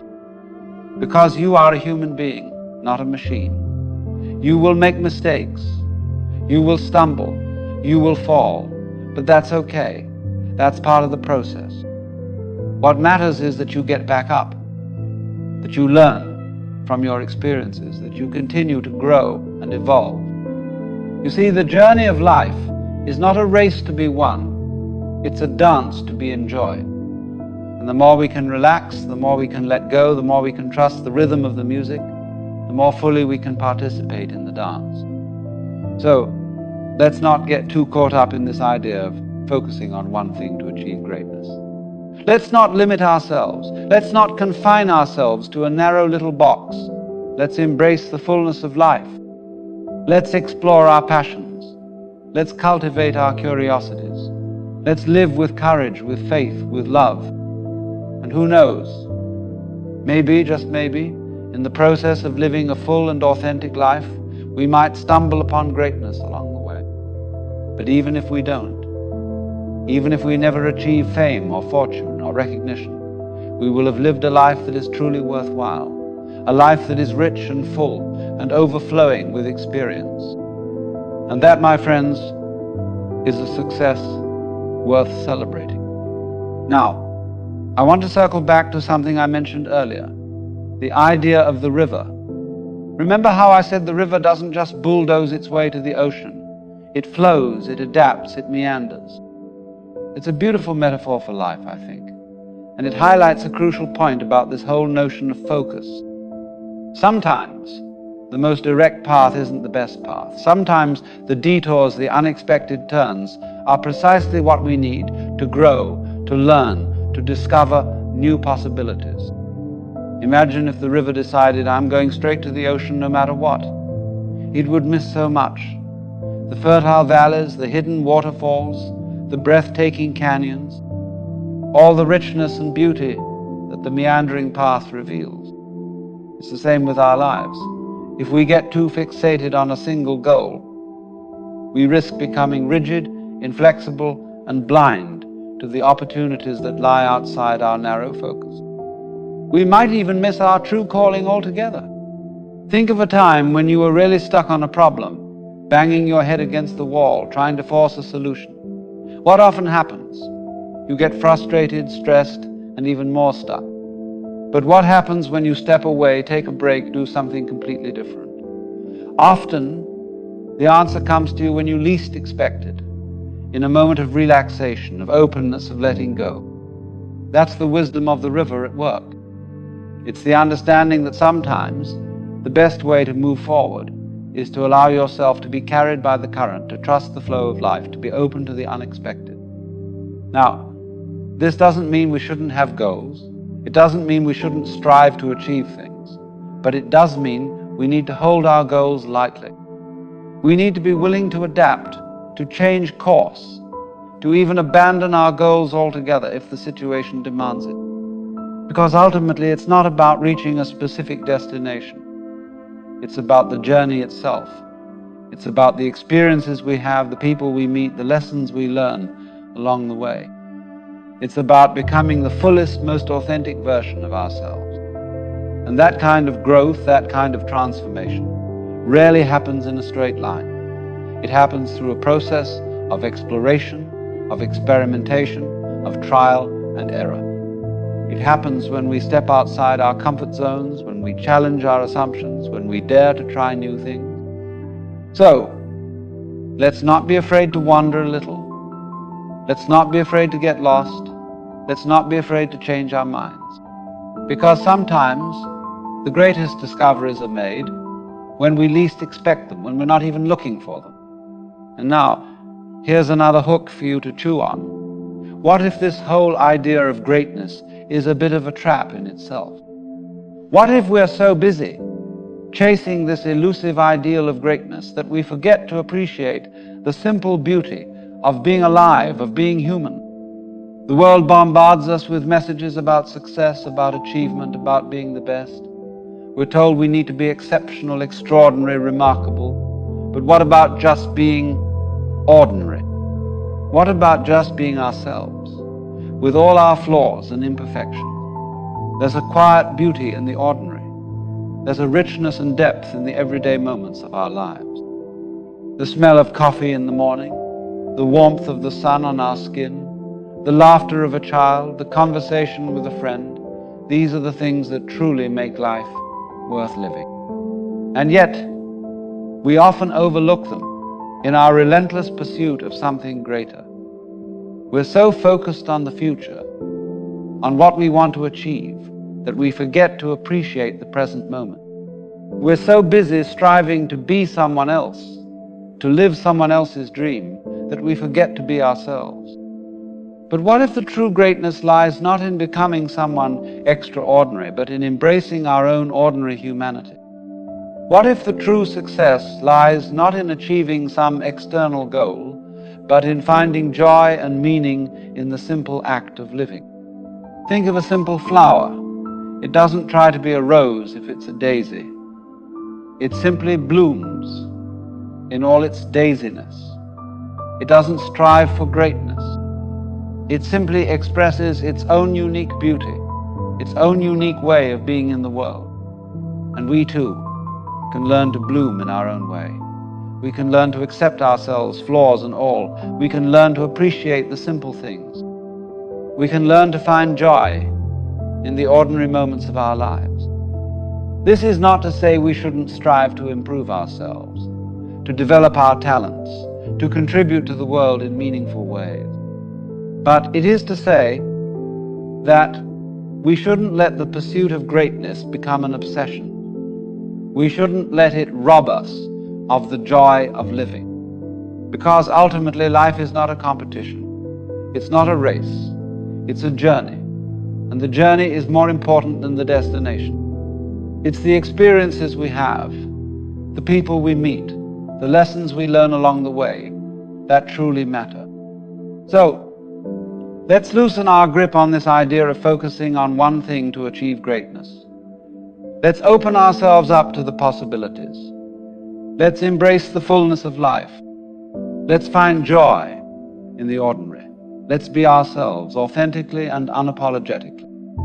And who knows, maybe in the process of living a life that is true to ourselves, we might just stumble upon something truly great. But even if we don't, we will have lived a life that is rich, full, and meaningful. And that, my friends, is a greatness that no one can take away from us. Now, let's delve a little deeper into the illusion of control that often underlies this focus on one thing mentality. We seem to have this persistent belief that if we just focus hard enough, work hard enough, plan carefully enough, we can control the outcome. We can bend reality to our will. But the universe, my friends, has a way of humbling us. Life is unpredictable. Things happen that are beyond our control. The best laid plans can go awry. We can experience setbacks, disappointments, even tragedies. And when these things happen, when the rug is pulled out from under us, what do? Do we cling even more tightly to our plans, our goals, our illusions of control? Or do we learn to surrender, to accept the reality of the situation, to adapt and move forward? The wise person understands that life is a dance between control and surrender.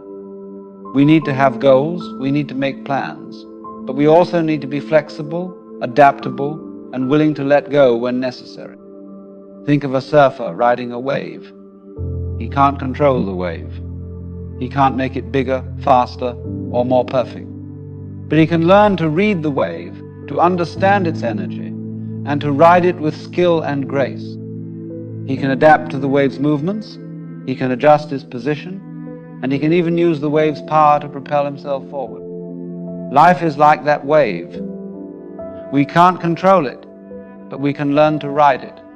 We can learn to work with the forces of nature, with the flow of life, rather than trying to fight against them. And this is where the idea of focus comes back into the picture, but in a slightly different way.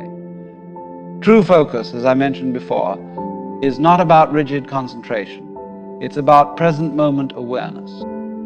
It's about being fully engaged in the task at hand, but also being open to whatever arises. When we are truly present, we can see things more clearly.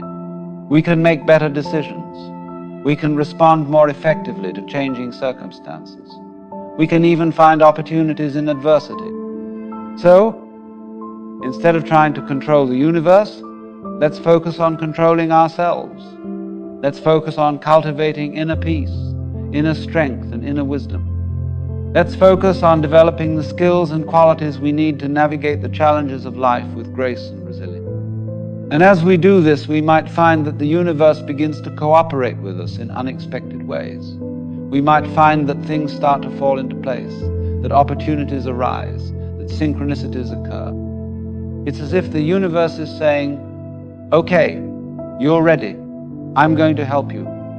But it's not because we've controlled the universe. It's because we've aligned ourselves with it. We've learned to trust the flow of life, to surrender to the unknown, to be open to the possibilities.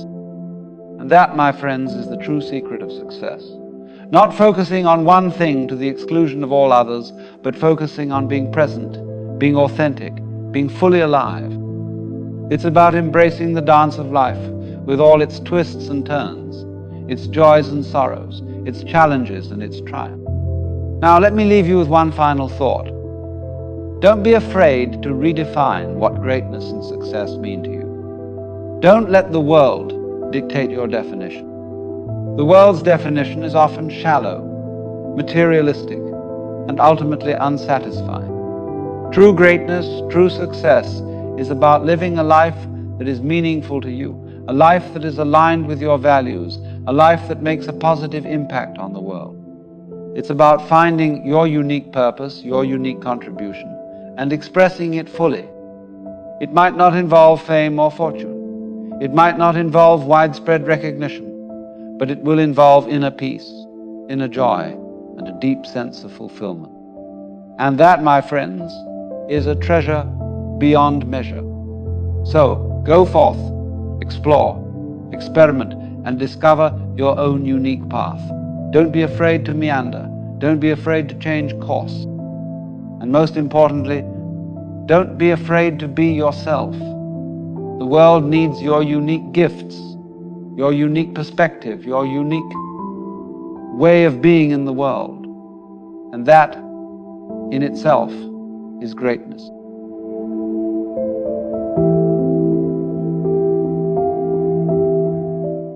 Your silence is not empty. It is not meaningless. In fact, your silence is trying to tell you something. Have you noticed that whenever life grows quiet, we rush to fill it? We turn on the radio, we strike up a conversation, we whistle, we hum, we say we are bored, but what we really mean is we are afraid. Because silence, if you really listen, is not absence, it is presence. It is a mirror, showing you what you have been running from. And if you attend to it, that silence becomes your greatest teacher. Why do we flee from silence? Because in silence there is no distraction, no entertainment, no applause. There is only you. And many people, you see, do not know how to sit with themselves. They fear their own company. Their mind begins to chatter. Memories surface. Old fears stir. So they reach for noise, chatter, music, activity, anything to drown it out. Yet this avoidance is precisely why life feels restless. For silence is not your enemy. Silence is the ground upon which everything rests. Without silence, there would be no music, no thought, no rhythm of life at all. It is worth remembering that silence is not the opposite of sound, but the frame of sound.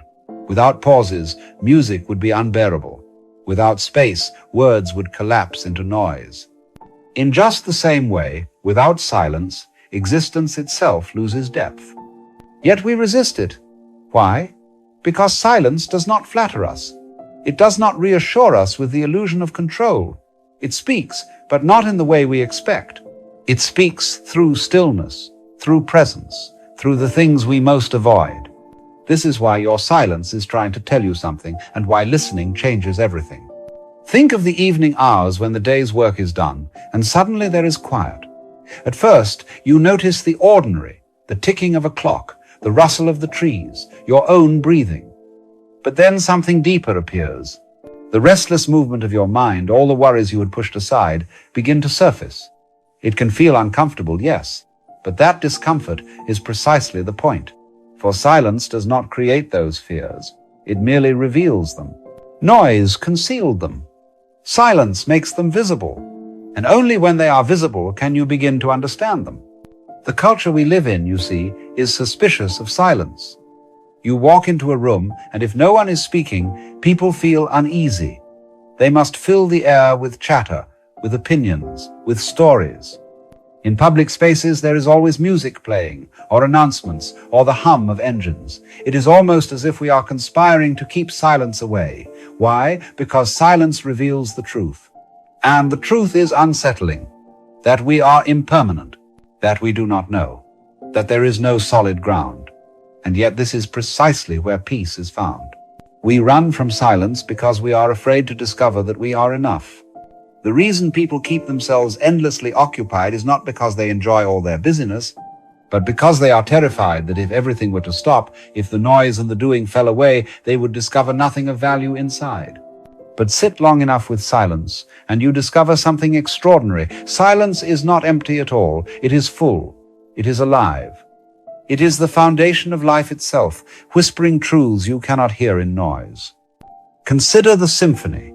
What makes it beautiful is not only the instruments, but the pauses between them. The silence is not the absence of music, it is what gives the music shape and meaning. And life is exactly the same. Silence is not the absence of living, but the space that makes living possible. Yet we treat it as if it were a void to be feared. We hurry to fill it, to escape it, to cover it up. And in so doing, we miss its gift. We miss its wisdom. We miss the very ground of peace. Silence can feel like staring into a void. And indeed, it is a void, but a fertile one. It is the same void out of which stars are born, the same emptiness in which the planets move, the same stillness that underlies the seasons. Within silence, you can finally hear the quieter rhythms of existence, the pulse of your breath, the beating of your heart, the shifting of your thoughts. And if you listen even more deeply, you begin to sense something beyond yourself, the vast silence that holds the world, a silence that has never once abandoned you. The trouble is, we do not trust it. We imagine that if we are not speaking, not working, not producing, then life is being wasted. But silence is never wasteful. It is the most essential thing. For it is only in silence that the mind rests. It is only in silence that the heart heals. It is only in silence that the soul awakens. You do not need to force this. You only need to allow it. But allowance requires courage, the courage to stop, to sit, to simply be without reaching for the next distraction. And perhaps this is what silence is trying to tell you, that you are not apart from life, but deeply within it. That in your stillness, you belong. That you do not need to keep proving, producing, or pretending. In silence, you discover that you are already enough, not because you achieved anything, but because you exist. And that realization is the beginning of wisdom. It is freedom. It is peace. But you will never find it in the endless noise. You will only find it when you dare to let silence speak. When you are silent, something curious happens. At first, your thoughts rush in like a storm. They clamor for attention, unfinished business, worries, regrets, plans. You will want to escape. But if you stay, if you give silence a little more time, the storm begins to settle. Thoughts lose their urgency. Emotions soften. And beneath it all, you find something steady, something that does not move. Like the calm depth beneath the waves of the ocean, silence reveals a stillness at the core of your being. This stillness is not made, it is discovered. And it is in this stillness that you begin to see how life truly is. Not as your restless mind imagines it, not as your fears paint it, but as it actually unfolds, moment by moment. The ticking of a clock, the wind in the trees, the warmth of the sun, these simple things reveal themselves as astonishing when you are quiet enough to notice them. Silence makes the ordinary extraordinary. It shows you that what you overlook is often what you are searching for, but to see it, you must be still. Our culture does not teach us this. It teaches us to fill every space with doing, with talking, with planning. A man who sits quietly is thought to be wasting time, doing nothing. Yet the great irony is that in silence we come closest to what life is about. You cannot hear the song of a bird if your own voice is louder. You cannot feel the mystery of existence if you are constantly drowning it in activity. Silence is the invitation. And if you accept it, you will discover that you were never apart from life. There is a Zen saying, silence is the language of the Tao, All else is a poor translation. What does that mean? It means that reality itself does not speak in words, it speaks in silence.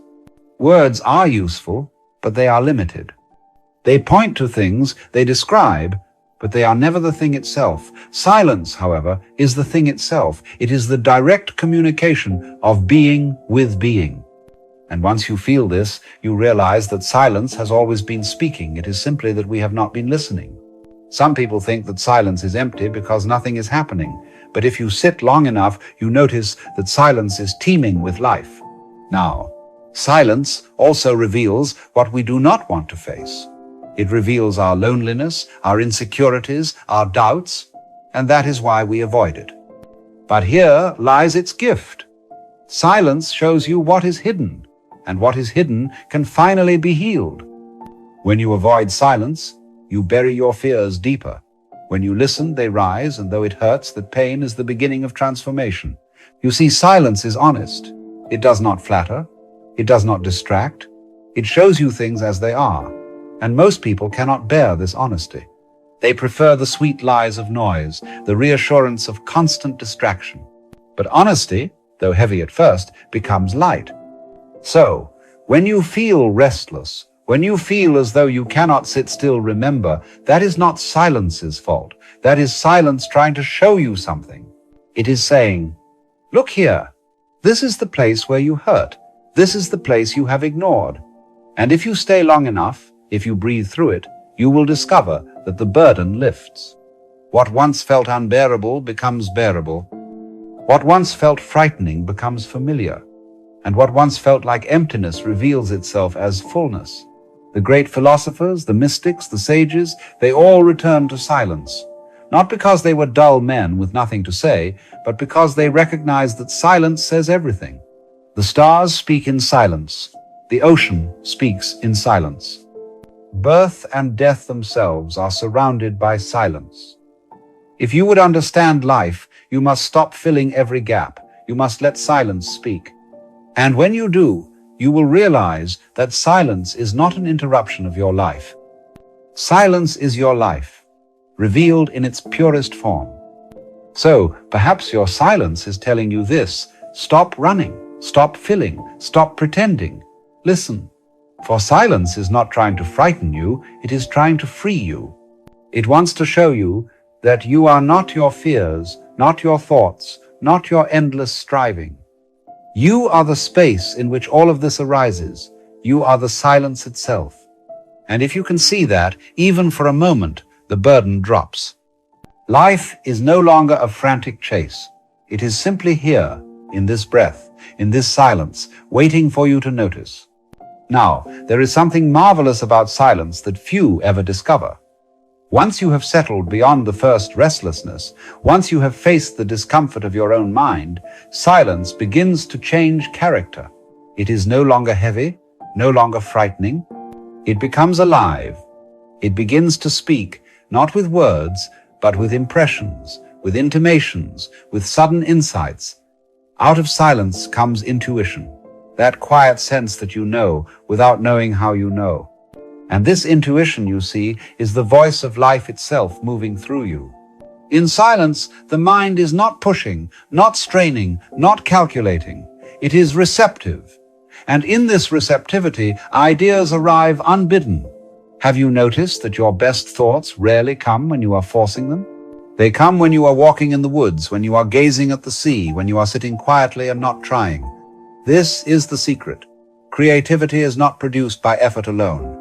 It is born of silence. Silence is the womb of creation, the place where the fragments of experience arrange themselves into sudden clarity.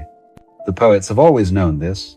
They retreat into solitude, and there, out of the stillness, words flow as if from another world. The scientist, too, after wrestling with a problem, finds that the solution appears not in the struggle, but in the quiet moment afterward, sometimes in a dream, sometimes in the bath, sometimes in an idle gaze.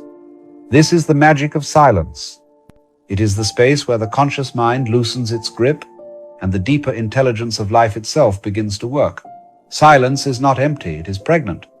We may even call it magical, though not in the sense of spells and charms. It is magic in the sense that something larger than your will, something deeper than your plans, begins to operate. You could say it is the universe breathing ideas into you.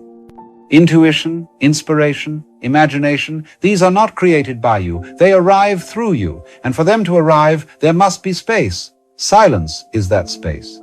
Without it, the constant clatter of thought drowns out the subtler music. With it, the whole symphony of life can be heard. This is why some of the greatest discoveries and works of art came not from constant struggle, but from stillness. A man sits beneath a tree, and the law of gravity reveals itself. A painter stares at an empty canvas in silence, and suddenly the vision appears. A composer listens to the quiet, and the melody begins to flow. It is not that silence gives you what you demand, but that silence allows what is already waiting to emerge.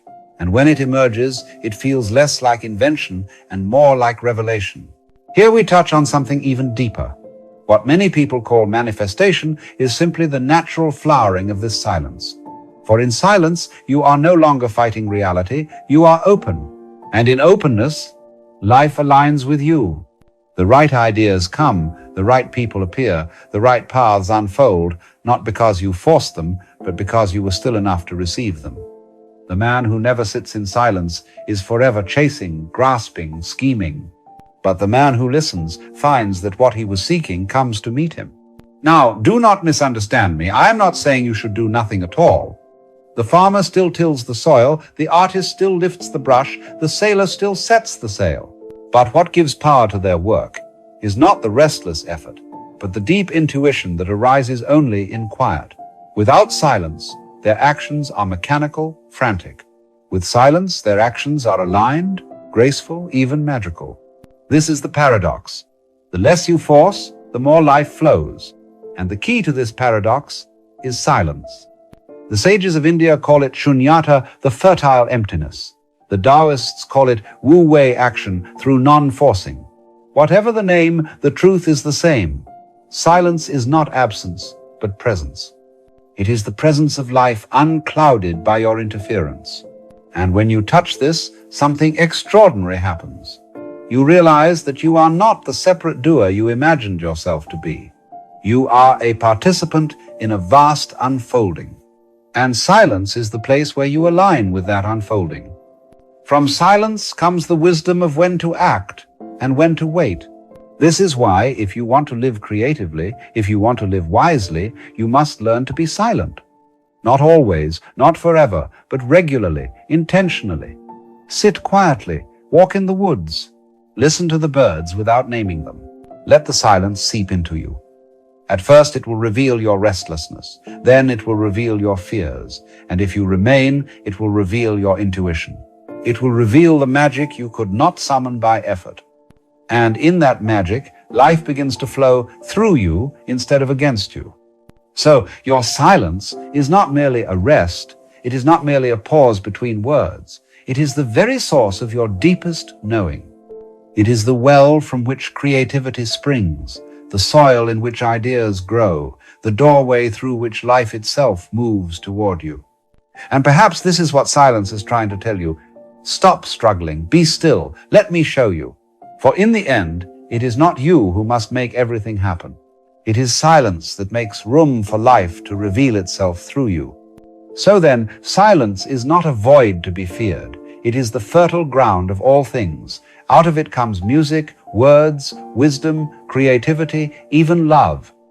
When you are quiet, when you finally stop running, you discover that silence is not against you, it is for you. It is the universe's way of speaking without words, of guiding without maps. And the only question is whether you will listen. Because when you do listen, something magical happens. Intuition stirs. Creative ideas appear as if from nowhere. You begin to sense the right step, the right time, the right direction, without effort, without calculation. You find that life itself is offering you hints, invitations, pathways, and this, you see, is what some call manifestation. Not the childish idea that you can simply demand what you want, but the deeper truth that when you are silent and open, life brings you what belongs to you. It does not give you everything, but it gives you what is needed. And that is why silence is such a profound teacher.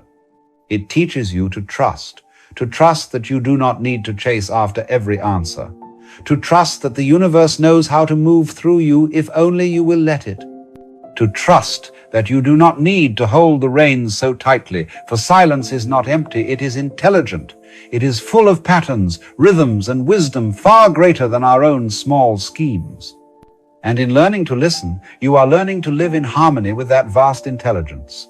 So, perhaps this is what your silence is telling you. Stop forcing, stop grasping, stop filling every space. Be still and see what emerges. For out of silence, whole worlds are born.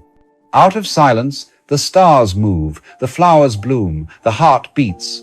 Out of silence, the great ideas come, the works of art, the flashes of inspiration. Out of silence, your very being arises.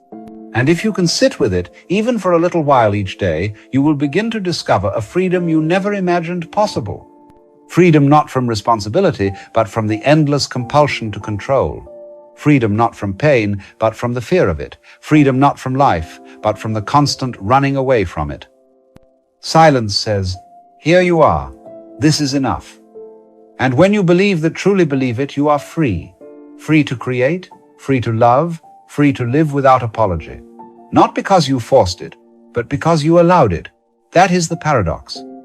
Silence feels at first like nothing, but it contains everything. And when you listen, you receive the whole. So the invitation, my friends, is simple. Make room for silence. Sit with it. Walk with it. Let it unsettle you. Let it speak. Do not fear its honesty, for its honesty is your liberation. Do not run from its depth, for its depth is your own. And when the noise of the world grows overwhelming, remember that silence is never far. It is within you, around you, and beneath everything. It has always been there, patiently waiting, trying to tell you something. The only question left is, will you listen?